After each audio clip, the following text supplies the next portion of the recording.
আমরা বাংলাদেশ জাতীয়তাবাদী ছাত্রদল দৃঢ়ভাবে বিশ্বাস করি পারভেজ ইসলামের উপর চালানো এই হামলা ছিল পূর্ব পরিকল্পিত, নতুবা তুচ্ছ একটি ঘটনার জেরে প্রক্টর কর্তৃক মীমাংসার পরও একজন মেধাবী ছাত্রকে প্রকাশ্যে বিশ্ববিদ্যালয়ের সামনে ছুরিকাঘাত করে হত্যা করার প্রশ্নই আসে না।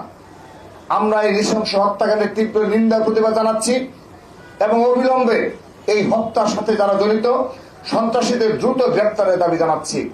প্রিয় সাংবাদিক বন্ধুগণ, বেসরকারি বিশ্ববিদ্যালয় সহ বিভিন্ন শিক্ষা প্রতিষ্ঠানে ছাত্র দলের কার্যক্রমকে বাধাগ্রস্ত করার জন্য বৈষম্য বিরোধী ছাত্র আন্দোলনের ব্যানারে কতিপয় রক্ষী বাহিনীর মতো সন্ত্রাস ও দখলদারিত্ব কায়েম করেছে। তারা বিভিন্ন ক্যাম্পাসে ছাত্র দলের কর্মীদের মবের ভয়ভীতি দেখিয়ে ছাত্রলীগের স্টাইলের সন্ত্রাসের পুনরাবৃত্তি করেছে। ক্যাম্পাস তো বটেই, এমনকি ক্যাম্পাস প্রাঙ্গণের বাইরে গিয়ে ছাত্র দলের নেতাকর্মীদের কার্যক্রম পরিচালনা বাধা দেওয়া হচ্ছে, যা গণতন্ত্র ও মত প্রকাশের স্বাধীনতার সুস্পষ্ট লঙ্ঘন। এটা নতুন নামে সেই পুরাতন ফেসিবাদ। এই চলমান দখলদারিত্ব ও সন্ত্রাসী এই হত্যার পেছনে খুনি সন্ত্রাসীদের সাহস ও মদত জুগিয়েছে বলে ছাত্রদল বিশ্বাস করে।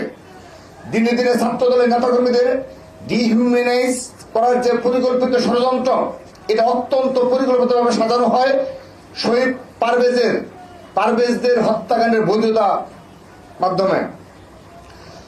পারভেজের খুনিদের রাজনৈতিক প্রশ্রয়দাতা সহ খুন ও সন্ত্রাসী কর্মকাণ্ডে জড়িত সকলের যথাযথ বিচার ও শাস্তি নিশ্চিত করতে হবে। শিক্ষা প্রতিষ্ঠানে ছাত্র দলের সাংগঠনিক কার্যক্রমকে বাধাগ্রস্ত করার উদ্দেশ্য নিষিদ্ধ ঘোষিত সংগঠন ছাত্রলীগের অপকৌশল অনুসরণ করে বৈষম্য বিরোধী নেতারা দীর্ঘদিন ধরে ছাত্র দলের নেতাকর্মীদের নানা ধরনের হুমকি ধমকি দিয়ে আসছিল। এরই ধারাবাহিকতায় একটি পরিকল্পিত চক্রান্তের অংশ হিসাবে ছাত্রদলকে নেতৃত্ব শূন্য করা এবং ছাত্রদলকে ভয়ভীতি দেখিয়ে এবং ছাত্রদলের রাজনীতিতে সক্রিয়ভাবে অংশগ্রহণকারী শিক্ষার্থীদের মধ্যে ভীতি সঞ্চার করতে তারা নানাবিধ ষড়যন্ত্রের কৌশল অবলম্বন করেছে। এই হত্যাকাণ্ডের বিষয়ে বৈষম্য বিরোধী ছাত্র আন্দোলনের ভেরিফাইড ফেসবুক পেজ থেকে অশোভনীয় ভাষায় যে পোস্ট দেওয়া হয়েছে, আমরা তার নিন্দা জানাই। তারা অভিযুক্তদের বিষয়ে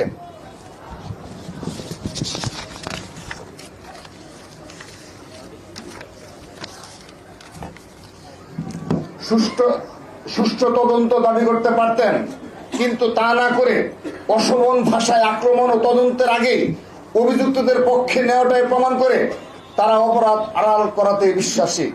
আমরা মনে করি এই সংগঠনের প্রতিটি কমিটিতে যেভাবে সাবেক ছাত্রলীগ সন্ত্রাসীদের ঠাঁই দেওয়া হয়েছে, তারা যেভাবে সাবেক ছাত্রলীগারদের পুনর্বাসনের দায়িত্ব নিয়েছেন, এই অশোভন ভাষা সেই প্রক্রিয়া ও চরিত্রেরই বহিঃপ্রকাশ। আমরা তাদেরকে ষড়যন্ত্রের নীল নকশাহীন সঠিক ও ইতিবাচক ধারার ছাত্র রাজনীতি চর্চার আহ্বান জানাই। একই সাথে আমরা গভীর উদ্বেগের সাথে লক্ষ্য করছি বর্তমান অন্তর্বর্তীকালীন সরকারও সকলের প্রতি সমতা ও ন্যায্যতা নিশ্চিত করতে পারছে না।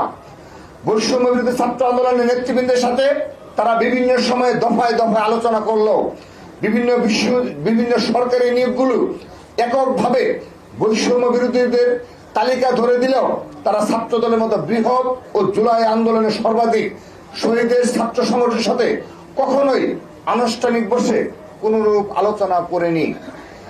বিভিন্ন ঘটনায় বিচার নিশ্চিত করার বিষয়ে প্রশাসন থেকে আমরা যথাযথ সহযোগিতা পাই না।